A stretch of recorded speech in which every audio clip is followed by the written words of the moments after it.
Welcome to the Banker Lamp. Please enjoy the video. You begin by confirming access to the Apple ID email and a trusted device. This prevents delays. Next, prepare required documents, a clear photo ID and a recent selfie, because Apple compares them for identity proof. Once done, open Settings or visit Appleid. Apple, calm and choose the review prompt.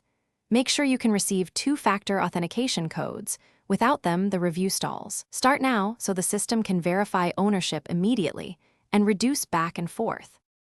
You sign in and follow the on-screen review flow. Apple will guide which documents it needs and why. Upload the ID images with good lighting, avoid glare, and then provide the selfie so the system can match faces. This step reduces fraud.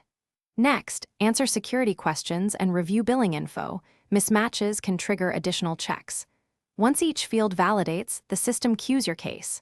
Be patient. Identity verification often involves automated checks plus a quick human review. You finish by reviewing every entry, then submit the review and record any reference ID displayed. That helps support.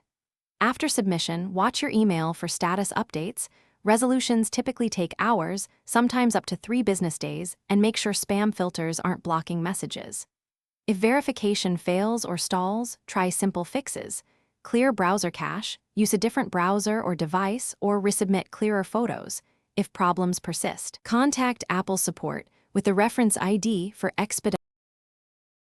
Thanks for watching. If this was helpful, leave a like and consider subscribing. See you next time.